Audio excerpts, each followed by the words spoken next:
Shan against Aaron Barich.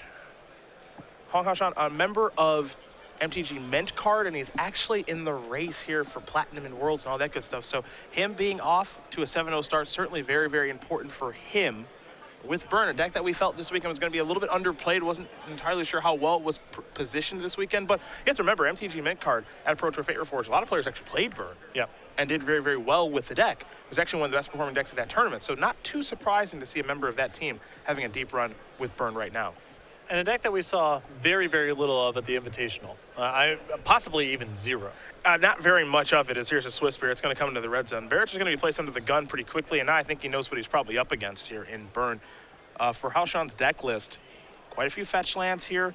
You wonder if he's splashing any colors. There's a Stomping Ground here and 3 copies of Sacred Founders, so he is kind of the Naya Burn strategy that we have seen be very popular in Modern over the past couple of months.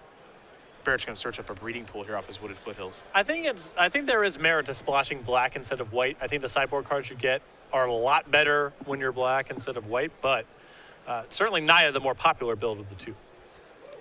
Looks like Barrett may have a copy of Spellskite in his hand.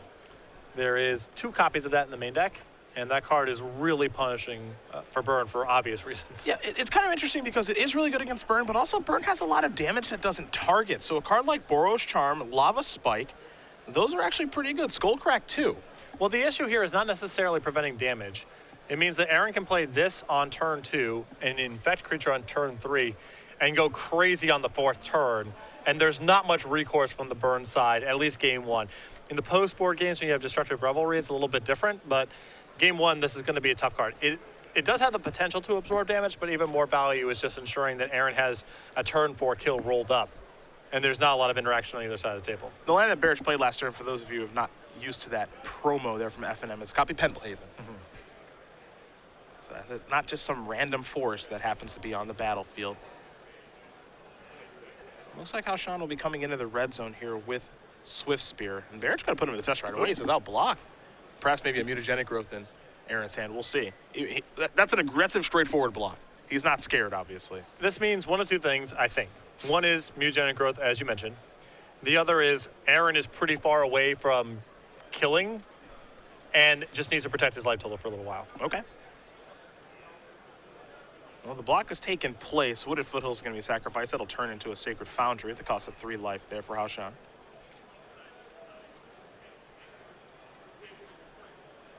We'll see what the follow-up's going to be. Certainly would love to get Spellskite off the table in this matchup. Yeah, Boros Charm targeting there. Looks like we'll get a little bit of redirect action if you can.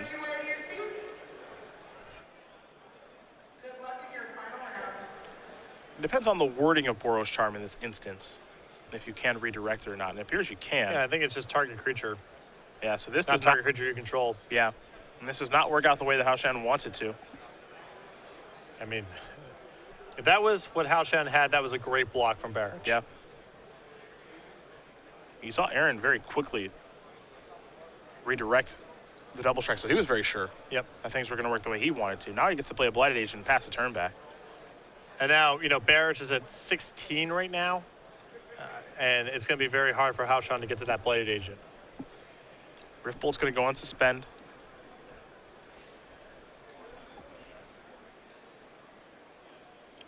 Another Riftbolt on suspend, setting up for a big turn next turn is Shan. If there is a next turn. Yeah, I'm not entirely sure there will be. I've been on the Burn side of this. Riftbolt against Spellskite is really sad. Sarah envisions the draw here for Barich. I'll start by sacrificing a Misty Rainforest. There's the basic forest. Down to 15, pretty high life total here. The way he's moving, it feels like he might have a kill here. He's moving pretty quickly through his turn. There's a Pendlehaven activation. Going to turn Blighted Agent into a 2-power creature. And that means 2 4 pumps, and that's 10.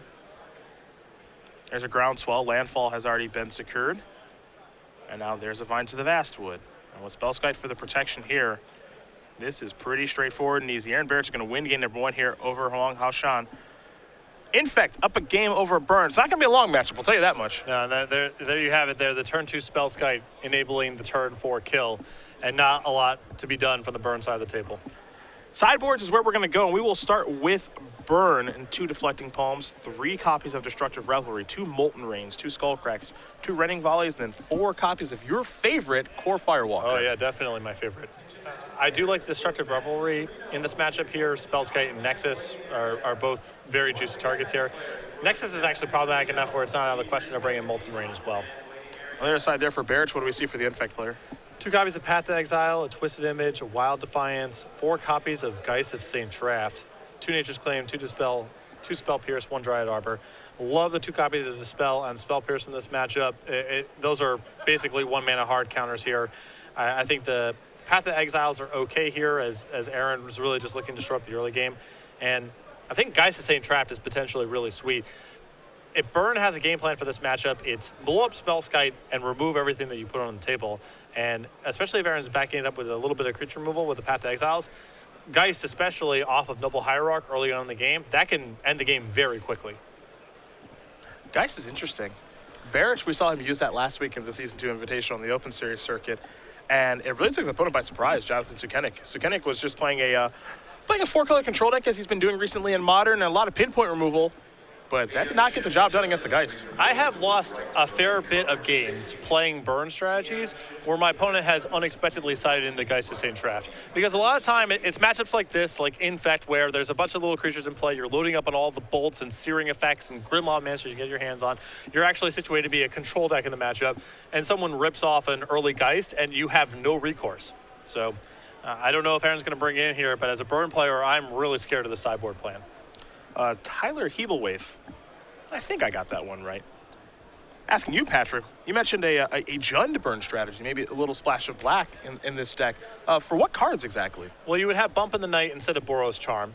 And depending on how much you care about Spell Snare and your curve in general, arguably that's something you should be doing. Bump also gives you a little bit more game against Spellskite in certain situations. You get Black Cleave Cliffs, so your mana is a little bit less painful. Comes up a lot in the Burn deck where you have to go and get Sacred Foundry and Stomping Ground. You take a lot of damage off your lands. And decks like Jund that can kind of race you can capitalize on that. And the sideboard card I'm most interested in is Self-Inflicted Wound. Just so powerful in a Burn deck and allows you to answer Core Firewalker in the mirror. And that's certainly nice. Core Firewalker, a real headache there, obviously. Every sideboard card that you get to play that does something of value and deals damage is awesome for a Burn deck. Smash the Smithereens, Destructive Revelry, Searing Effects. You really want to get as many of those as you can get your hands on.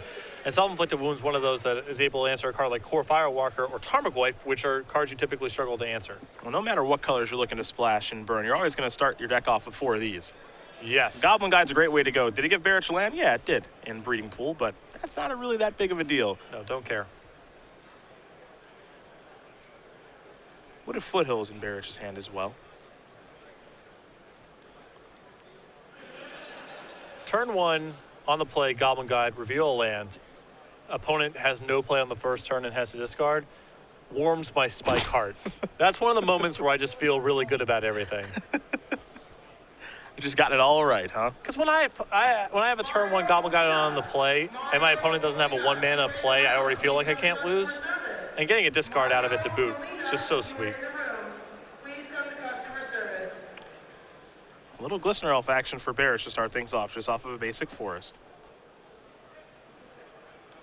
Shan will play a Bloodstained Mire. That's land number 2. Has a Boros Charm in hand right now.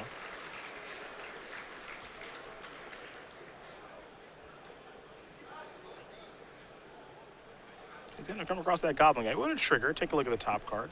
It's a copy of Wild Defiance, a great card against Burn decks. Excellent card against Burn. Just 1 in the sideboard. It is a little expensive. It's a little bit strange to put into play, too, where you lead off on turn 3 with that, and then the next turn you go crazy. But it also gives you protection against burn spells like Lightning Bolt. So, not the fastest. Yeah. And sometimes, you can't afford to tap out for it because it's just too slow. But if you have the time to deploy it, it's very, very good. Here comes Glistener Elf. Just 1 Infect. Had the opportunity to pump with Pendlehaven, decline. Instead, let's deploy this old boy. It was very useful in game number 1 was Spellskite. You have to imagine it'll be useful yet again. Well, Shan can have access to Destructive Revelry after sideboard. I believe he might have a copy in hand. He's going to sacrifice a Bloodstained Mire right now.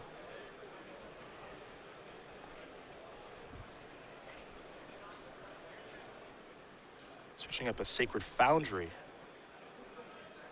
We'll take 2, go down to 15. Life total doesn't matter all that much, though. Playing against Infect, of course.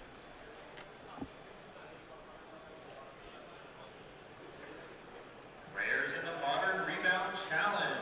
Welcome to round number 3. You have 50 minutes. You may begin. And here is Destructive Revelry.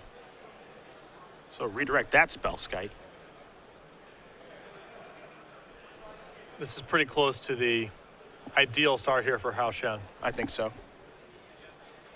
He's got a healthy amount of damage through, has an answer to Spellskite. Wouldn't be too upset with this. Barich already on 13, it's turn 3. Good one to know about there on the top. Vines of Vastwood. Mm-hmm. That'll be Barich's draw next turn. Barich down to 11 already. Goblin guy just doing work. One of my favorite cards, actually. I don't play a ton of red, but it gave me a reason to back in Zendikar. This card was no joke.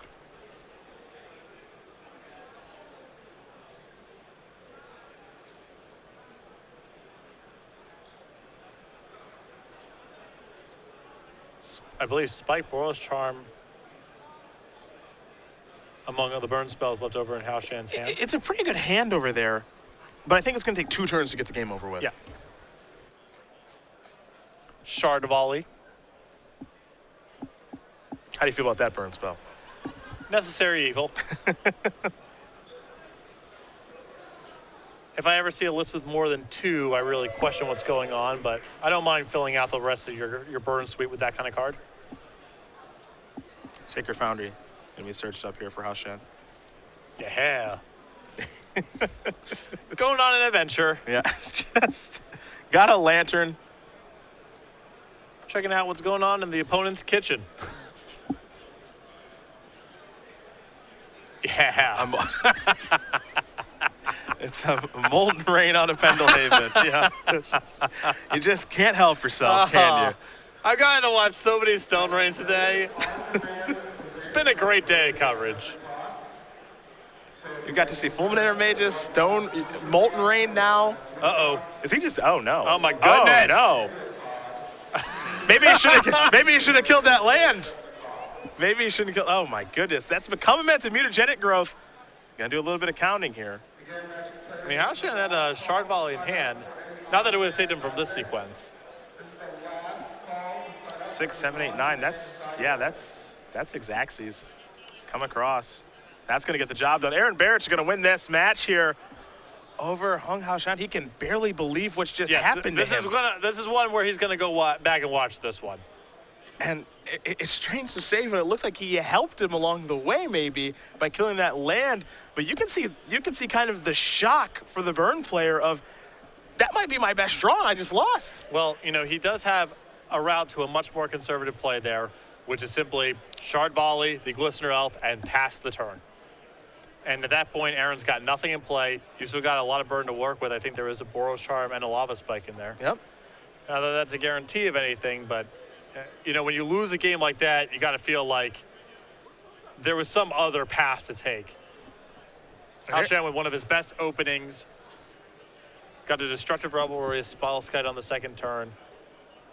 Dies on turn 3. This is business as usual, Aaron Barich. He is cool, calm, and collected, like he's been doing this for some time.